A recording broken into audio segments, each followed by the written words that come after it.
Senhoras e senhores deputados, na passada quarta-feira foram publicados os dados do INE sobre salários e rendimentos. Não deixam margem para dúvidas. Com a inflação a atingir máximos em 30 anos, o salário médio fica muito longe da escalada de preços. Em termos reais, o salário médio no país diminuiu 5,2%. O que o Governo anunciou como aumento é, afinal, um corte real na mesmíssima percentagem, 5,2% de corte salarial em média, diz o INE. Mas há uma exceção. Os gestores de topo são a única classe profissional com aumentos salariais acima da inflação em 2022, dados do INE.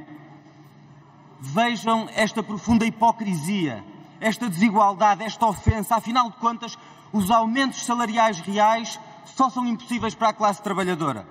Quando decidem em causa própria ou quando os acionistas decidem, os gestores de topo estão imunes ao discurso falacioso de que não se pode aumentar salários para não agravar a inflação.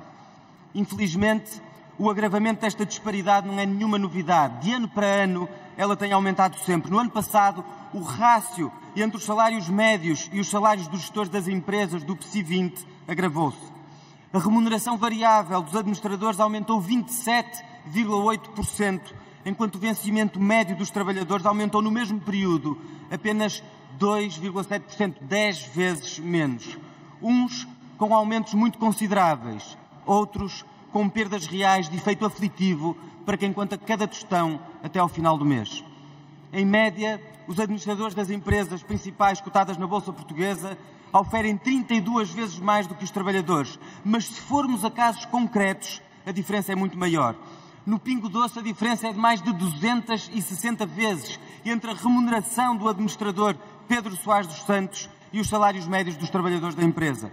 O trabalhador do Pingo Doce tem de trabalhar mais de 20 anos seguidos para ganhar o que o administrador ganha num único mês na mesma empresa. Cláudia Azevedo, administradora da SONAI, teve uma remuneração 77 vezes superior à dos trabalhadores do grupo. Gonçalo Moura Martins, da Mota-Engil, mais 73 vezes a média dos salários dos trabalhadores da empresa. Estamos a falar de vencimentos milionários, mais de 3 milhões no Pingo Doce, 2 milhões na EDP, quase o mesmo na SONAI, na TAP.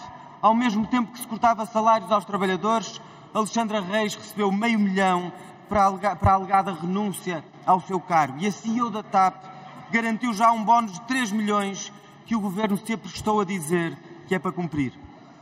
É um regime de castas que existe no mundo produtivo, com os gestores a terem vencimentos escandalosamente superiores aos dos trabalhadores, ao mesmo tempo que são premiados por reduzirem gastos, por cortarem salários de quem trabalha, por imporem sacrifícios a quem ganha menos, por aumentarem dividendos para os acionistas.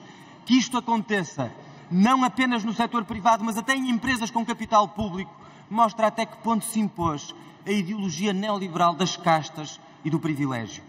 Não há nenhuma proporção entre o aumento dos vencimentos dos gestores nos últimos 2 anos e a melhoria dos resultados das empresas. E sim, estabelecer leques salariais é justo, é sensato, é possível, é legítimo do ponto de vista social e do ponto de vista económico.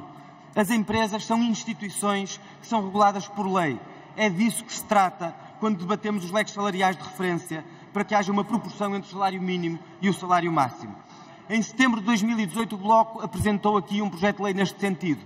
Ele foi rejeitado pelo PS e pela direita.